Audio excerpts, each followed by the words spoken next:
ज्ञानेश्वरीचा संदर्भ देत मराठीबद्दल वादग्रस्त वक्तव्य केल्याच्या मुद्द्यावरून जैन मुनीच आमने सामने आलेत। त्यामुळे आता जैन मुनी नयन पद्मसागर यांनी मराठीबद्दल नेमकं कोणतं वक्तव्य केलं होतं आणि त्यावरनं कसा वाद पेटलेला आहे पाहूया त्यावरचा हा स्पेशल रिपोर्ट। मराठीवरून जैन मुनींमध्ये फूट, तारा राणींबद्दलच्या वक्तव्याचे राज्यातही पडसाद। जैन मुनीच पेटवतायत मराठी मारवाडी वाद। मराठी भाषा की रचना जैन आचार्य ने की। आधी मुंबई, त्यानंतर महाराणी ताराबाई आणि आता जैन मुनी नयन पद्मसागर यांनी थेट मराठी अस्मितेलाच हात घातलाय।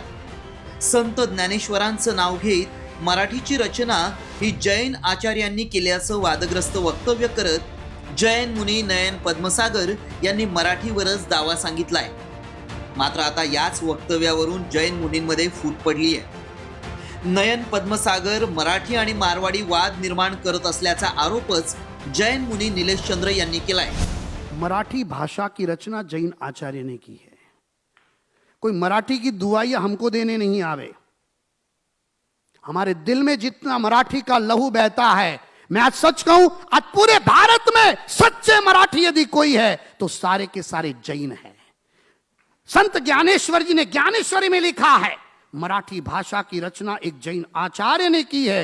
और आप देखो जितने पाटील है, पाटील कौन सा धर्म पालते? जैन धर्म।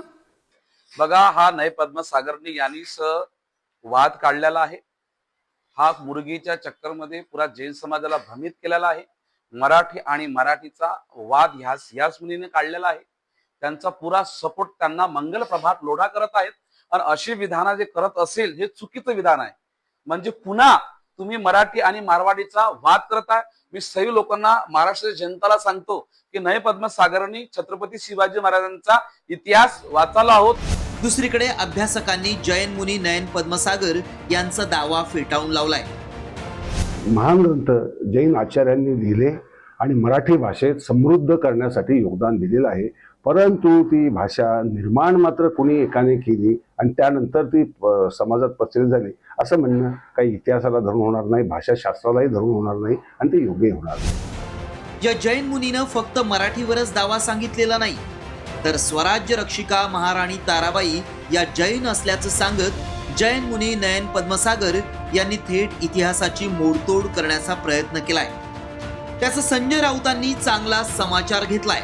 औरंगजेब ने शिवाजी के पुत्र को पकड़ा, उनकी दोनों आंखों को निकाल दिया, उनके शरीर के टुकड़े टुकड़े करके कुत्तों को खिला दिए। और ऐसे समय के अंदर एक और जैन रानी का उदय हुआ, ताराबाई देवी, और उन्होंने युद्ध की सुकान ली और औरंगजेब को परास्त करके धूल चटाने का काम एक जैन रानी ने किया। ये इतिहास जैन महिलाओं का इतिहास है।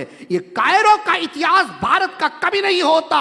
तुम्ही आमच्या हंबीरराव मोहितेच्या कन्येचं, सरसेनापती हंबीरराव मोहित्यांच्या कन्येचं, तारा राणीचं, छत्रपती राजारावाच्या पत्नीचं, झुंजार वीरांगना तारा राणीचं धर्मांतर करण्याचा अशा प्रकारे अधिकार तुम्हाला कोणी दिला? हा मराठी माणसाचा, महाराष्ट्राचा, मराठा साम्राज्याचा अपमान। खरं तर माजी राज्यपाल भगतसिंग कोश्यारींनी मुंबईतून मारवाडी आणि जैनांचा पैसा काढला तर मुंबई देशाची आर्थिक राजधानीच राहणार नाही असं म्हणत महाराष्ट्रातील नागरिकांच्या जखमेवर मीठ चोळलं।